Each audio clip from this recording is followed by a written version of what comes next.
Oi, gente, tudo bem? Aqui é a Prof. Isa. Como eu tinha prometido para vocês na última aula que a gente trabalhou, aqui estão as duas últimas aulas que foram apresentadas para vocês somente em PowerPoint, porque como a gente teve a paralisação do Covid-19, a gente não pôde ter esse trabalho em sala de aula. Então, a gente vai trabalhar hoje com o quinhentismo e poder verificar como foi a primeira escola literária do Brasil. O quinhentismo, ele é uma literatura produzida pelos homens portugueses, feita em terras brasileiras.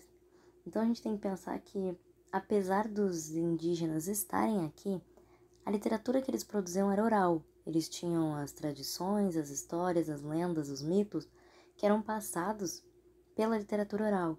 Mas a gente considera o quinhentismo como a primeira produção literária pelo escrito, pela língua escrita. A gente tem que considerar que na Europa está acontecendo o ápice do Renascimento. Então a gente tem as grandes navegações, as grandes construções científicas, inovações.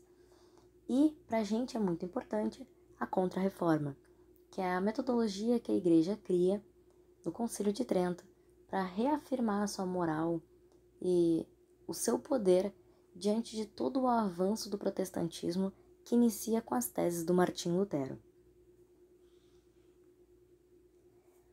O quinhentismo é segmentado em dois tipos de literatura, que para a gente são importantes, como literatura de informação e literatura jesuíta. Vamos trabalhar com isso um pouquinho mais à frente, uma explicação mais detalhada. Nesse período, a gente tem que pensar como são os portugueses viajantes que estão pensando, que estão escrevendo e passando a sua mensagem. A gente tem a visão estritamente do colonizador. A gente não tem informação de como os índios pensaram a respeito da chegada dos portugueses. Quem escrevia isso eram os navegadores, os responsáveis pela navegação das naus, os escrivães reais, que eram homens enviados dentro das naus para descreverem como um diário tudo o que acontecia dentro das viagens, para que depois o rei pudesse verificar como se fosse um diário de bordo. E os padres que vinham ao Brasil com a companhia de Jesus para catequizar os nativos. É importante a consideração de que, como eles estão descobrindo, entre aspas, o Brasil, não há um pensamento de colonização. O português não vem pensando em se assentar nas terras do Brasil. O motivo é vir até aqui, verificar as condições do local, qual a situação dos nativos e principalmente quais as riquezas que a terra produz que podem ser importantes para a economia da capital. A divisão da literatura informativa e da literatura jesuítica são relevantes para que a gente entenda que o conceito da literatura informativa é diferente da literatura formativa. A literatura informativa, que é a produzida pelos navegadores, é importante para que a gente tenha notícias sobre o que acontece nas terras do Brasil.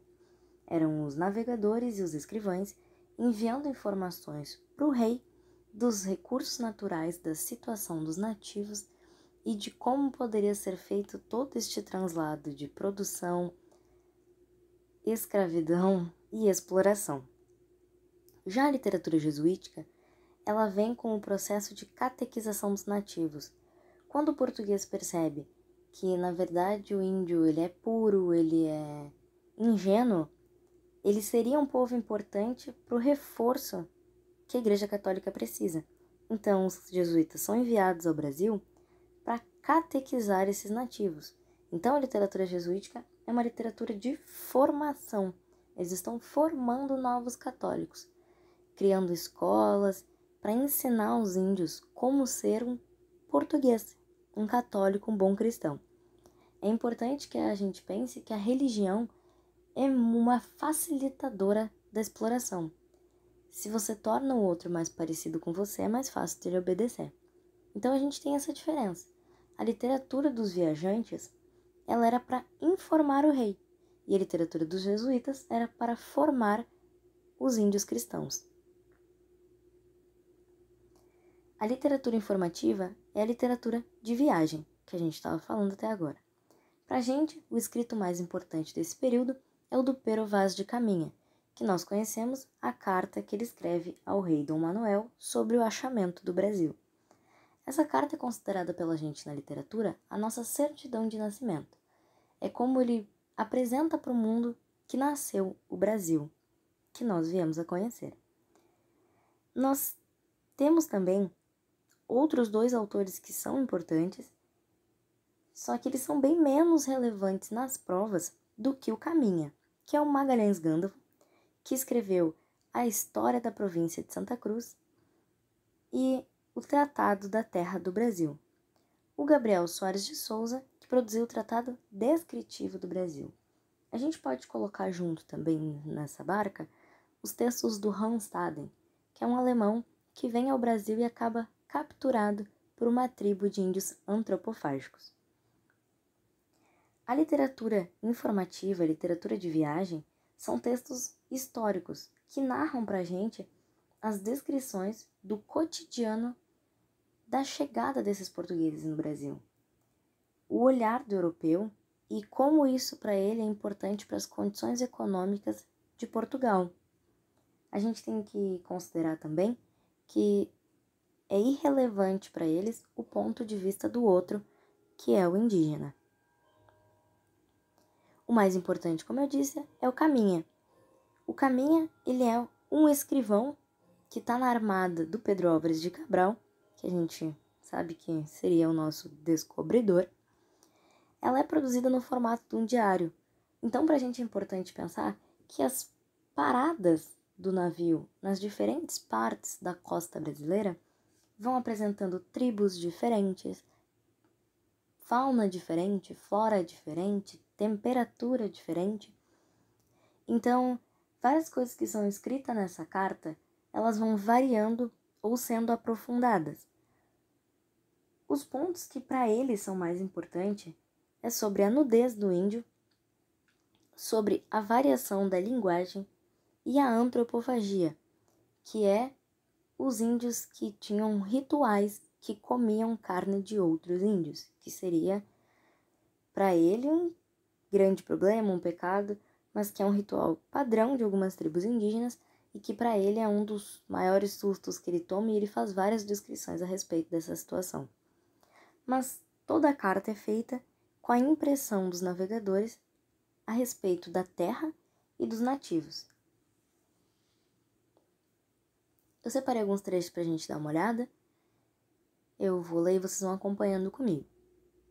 E dali ouvemos vista de homens, que andavam pela praia de 7 ou 8, segundo os navios pequenos disseram, por chegaram primeiro. A feição deles é serem pardos, maneira de avermelhados, de bom rostos e bom narizes, bem feitos, andam nus, sem nenhuma cobertura, nem estimam nenhuma coisa cobrir nem mostrar suas vergonhas, e estão acerca disso com tanta inocência como têm em mostrar o rosto. Ali andavam entre eles 3 ou 4 moças, bem moças e bem gentis, com cabelos muito pretos, compridos, pelas espáduas, e suas vergonhas tão altas e tão sarradiças e tão limpas das cabeleiras, que de as nós muito bem olharmos não tínhamos nenhuma vergonha. Nesse trecho ele está narrando o ponto de vista dele, da impressão sobre os índios que eles encontraram na chegada da costa. A gente pode perceber como para ele há um estranhamento, a gente sabe o histórico da situação europeia da época, pouca higiene, muitas roupas até pela temperatura e pelo frio, a pele normalmente branca. Então para ele é um susto os índios serem pardos, vermelhos, as moças andarem nuas, e ele usa bem o trocadilho de mostrar suas vergonhas, que são as genitais dos índios, e de eles não terem vergonhas em cobiçar olhar para elas. A gente sabe muito bem que o Brasil nasce do estupro e eles já começam do nossa certidão de nascimento a reparar no corpo das mulheres que aqui vivem. Então, esses trechos já mostram pra gente que tudo vem pro ponto de vista do português, do colonizador e do que ele precisa. Nessa carta também a gente tem alguns trechos sobre eles levarem os índios para dentro de uma das naus, oferecerem coisas para eles e como eles não aceitam, ou eles aceitam sem entender o que eles têm nas mãos. E ele narra trechos importantes sobre a tentativa de descoberta de minerais, porque o ponto mais importante da época é o acúmulo de minério. Então, o mais importante de tentar achar no Brasil era ouro, mas ele acredita que tem ouro no Brasil porque um índio vê uma corrente de ouro do capitão e faz um sinal querendo dizer para eles, né, para a interpretação deles, que tinha ouro nas terras, mas podia muito bem dizer que o índio queria para ele. Então é tudo uma interpretação que a gente tem que levar em consideração, que o cérebro também interpreta o que quer interpretar. Muito do texto do Caminha envolve suposições dele que tem mais a contar sobre ele do que sobre os nativos. O segundo autor que a gente vai ver nas provas é o Magalhães Gândavo. O Magalhães ele escreve pra gente crônicas. O importante que o Magalhães faz é que ele vem ao Brasil com um pretexto de promover as terras brasileiras para os portugueses. Ele fala muito, principalmente, sobre como são as terras no Brasil. Então é muita descrição sobre as árvores, as praias, a areia, a mata. É muito sobre, principalmente, os animais. Pra gente é curioso ler a literatura do Gândavo, porque quando ele descreve os animais, a gente tá vendo seres mitológicos. E, na verdade, ele tá falando sobre um tatu-bola, sobre uma anta, sobre um javali. Tipo, um javali não, perdão, que ele vem trazido de fora. Mas ele tá falando sobre animais que são muito, muito, muito simples, mas que a descrição dele é tão complexa, tão exótica, que chega a dar curiosidade. O intuito é exatamente esse.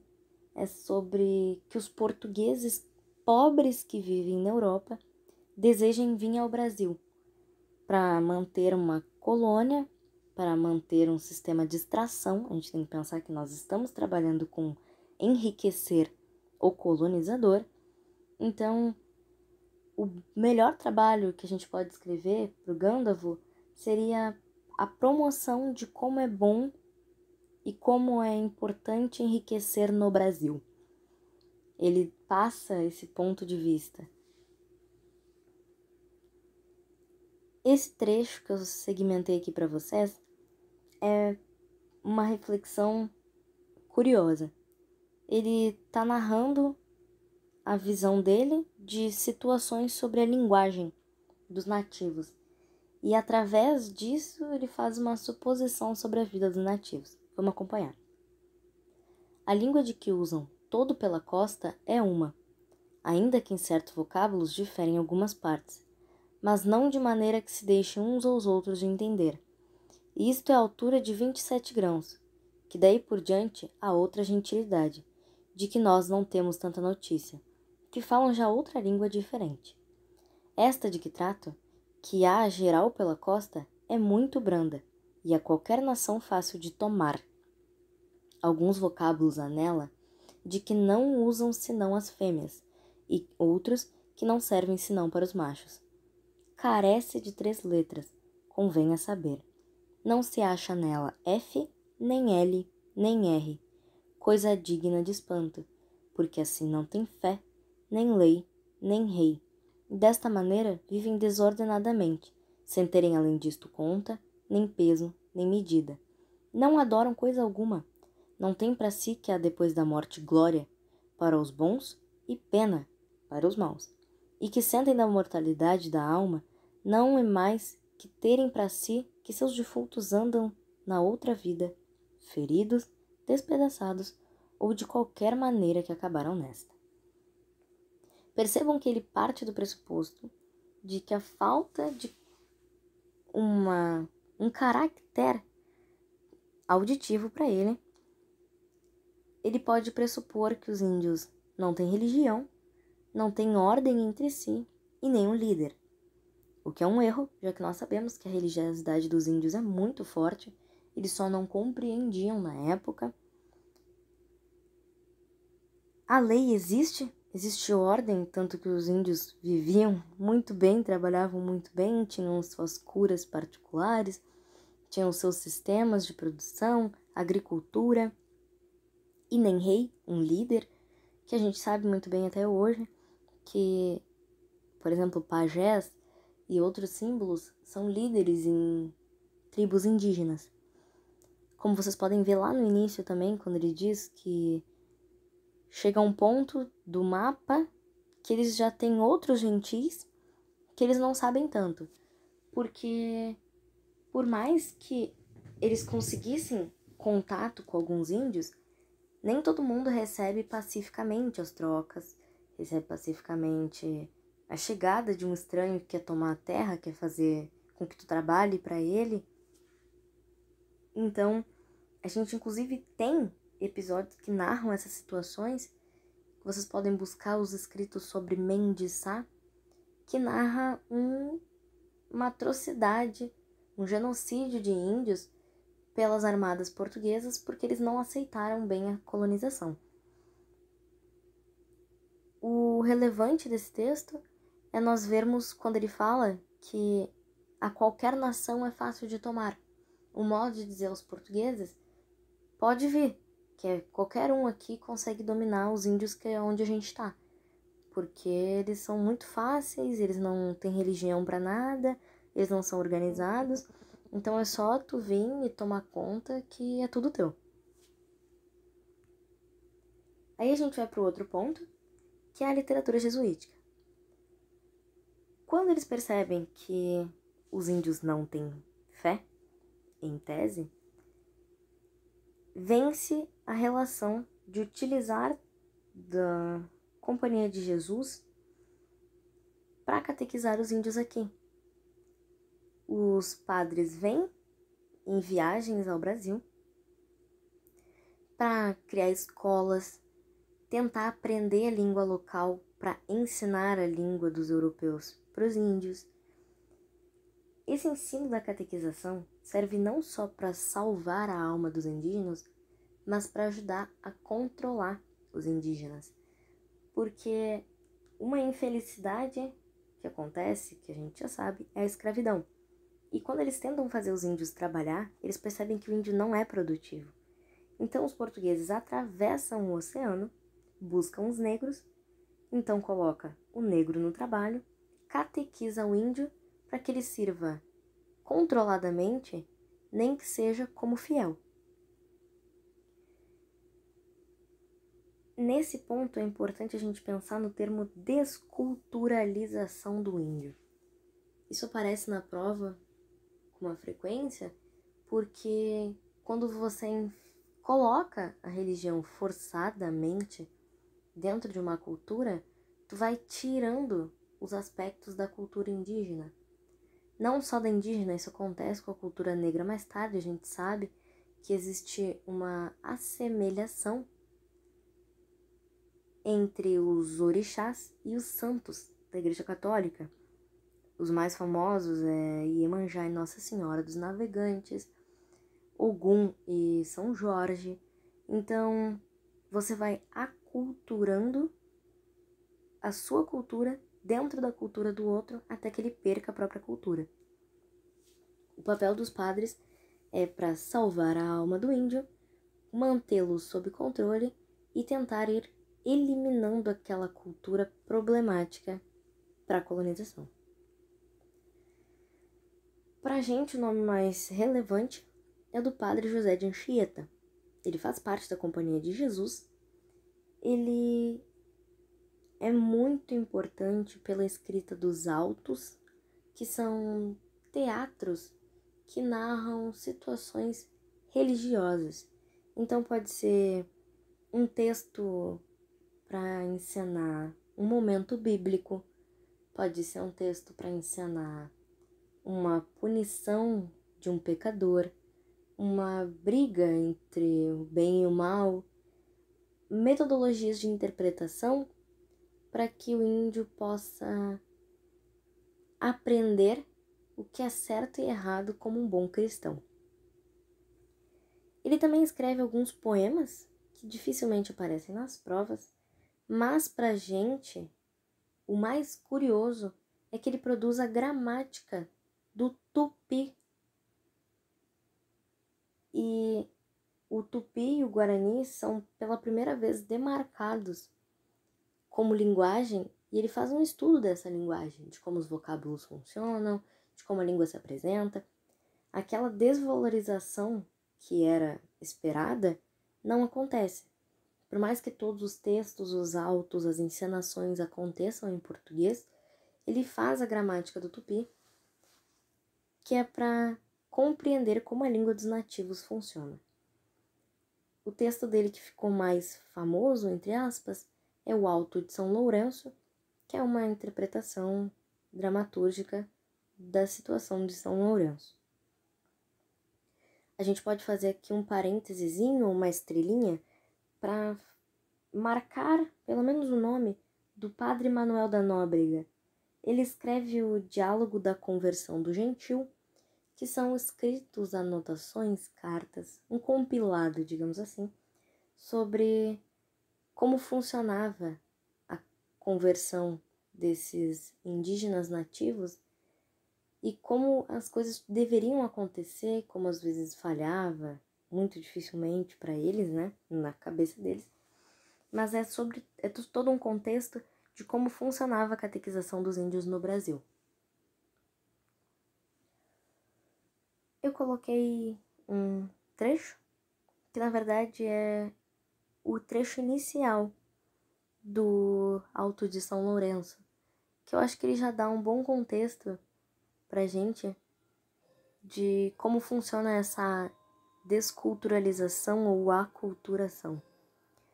Após a cena do martírio de São Lourenço, Guaxará chama a Imbirê e Saravaia para ajudarem a perverter a aldeia.